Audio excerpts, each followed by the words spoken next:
Hello, everybody. So today I want to talk about Metaplanet. Metaplanet is a roller coaster that I boarded right around $4 a share. So it's a nice double, but in next to no time, like in 2 weeks. So it's pretty crazy. I'm not adding to the position. I'm not selling the position either. I like the stock very much because they are a lean Bitcoin acquisition machine. They have something like only 15 employees.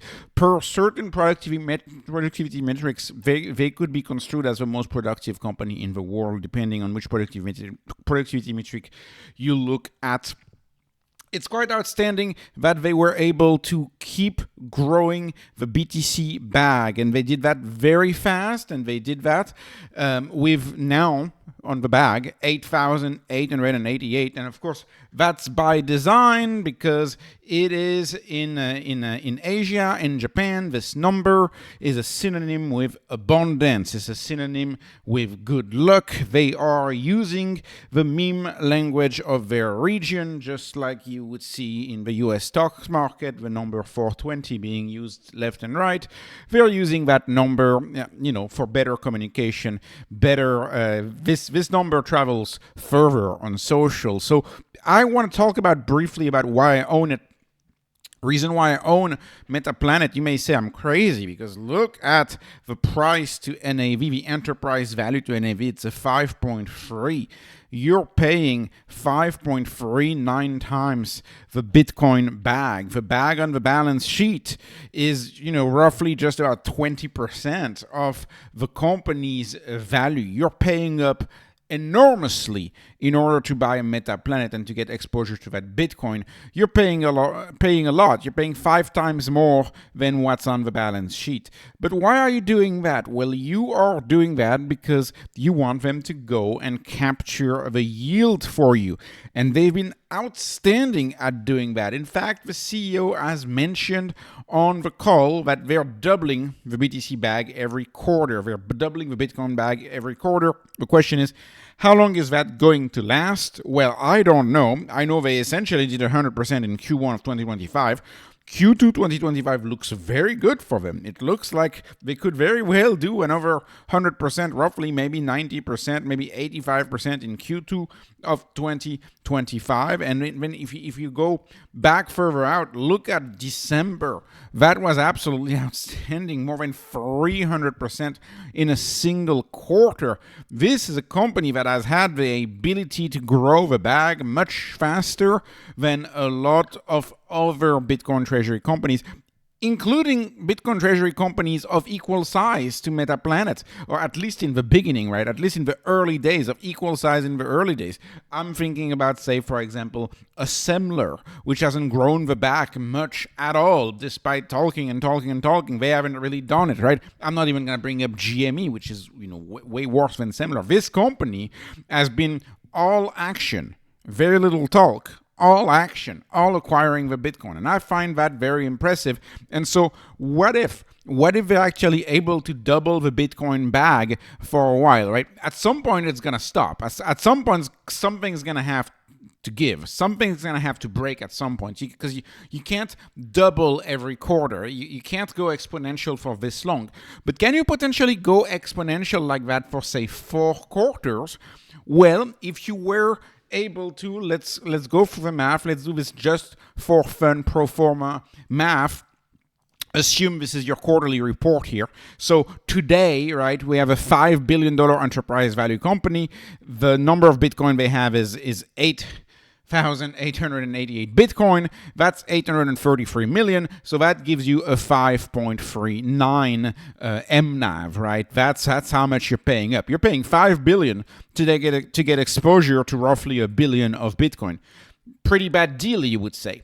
But what if they grow it by 100%, like they're on track to do? So what if over the next 12 weeks, the next 3 months, they grow by 100% the Bitcoin? Well, in that case, then you would have 17,776 Bitcoin, within a quarter's time. And so all of a sudden, you would have 1.8 billion on the balance sheet for an enterprise value of 5 billion. So roughly, this is down to the threes or the high twos.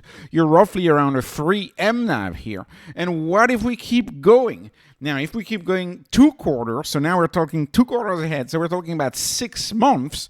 Now, all of a sudden, you have 35,500 Bitcoin worth 3.7 billion. And in that case, if the enterprise value doesn't change and it's still 5 billion, then you're getting into a MNAV that is very similar to MicroStrategy's MNAV here. 5 billion for 3 billion, that's roughly the same ratio, but anywhere between a 1.6 and a 1.9. This is roughly what you see right here. And what if you keep going another 100%, and this time the price doesn't change? Well, this is where you get into the impossibility, territory, in my view, because then you would, if you were to double it 3 times, if you were to double back 3 times, now something would have to happen to enterprise value, because if enterprise value stayed at 5 billion and you had 7.5 billion of Bitcoin on the balance sheet, then you would be trading under NAV. And then if I go even further, another 100%, then you could be trading at 25% of the value. So obviously, as they grow the Bitcoin bag, the enterprise value of a company is going to increase, because these companies, especially companies like Metaplanet, who have the ability to issue debt, if the price to NAV ever falls below a 1, what do? They do a buyback. They defend the price. And so something has to give at some point. And so I don't know what's going to give, but I'm pretty sure, no financial advice, but I'm pretty sure that the stock price is going to keep going up, because something has to give. So maybe the quarter yield eventually will drop sharply, and maybe that yield drops sharply because the price of Bitcoin has increased quite a bit and it's much harder to acquire Bitcoin. Or maybe the MNAV continues to expand and they're able to keep earning 100% quarter over quarter. But in order for them to do that, then the MNAV would have to continue to expand, especially in the later quarter, right? In the later quarter, if you want to still earn 100%, and let's say you're at 20 or 30,000 Bitcoin, and you still want to grow at 100%, then you better have a very high MNAV in order to really capture that yield. Either way, and I don't know which way this is going to go, but I think this stock keeps winning. I like the demonstrated ability to grow the bag for us. And yes, it's expensive, but it's also growing like a weed and growing the Bitcoin bag relative to the size of the Bitcoin balance sheet. It's growing that bag much more rapidly than MicroStrategy. It's a riskier play. It's a foreign stock. It's not easy to get exposure. There's a lot of issues. There's less research. But one thing that's not an issue is how quickly they grow the bag.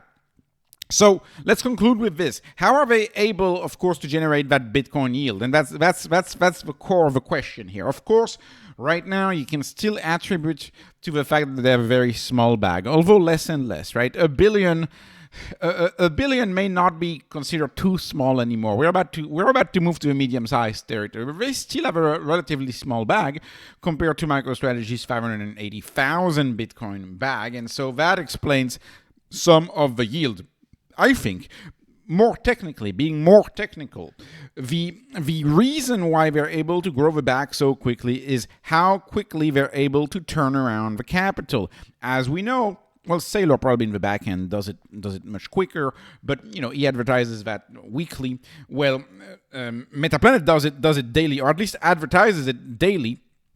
And it's they do the weekly announcements, but they do the buys on green days. So if you look at a green day with Metaplanet, you can see with their moving strike warrants, and they need to reissue the moving strike warrants, by the way. I'm well aware of that.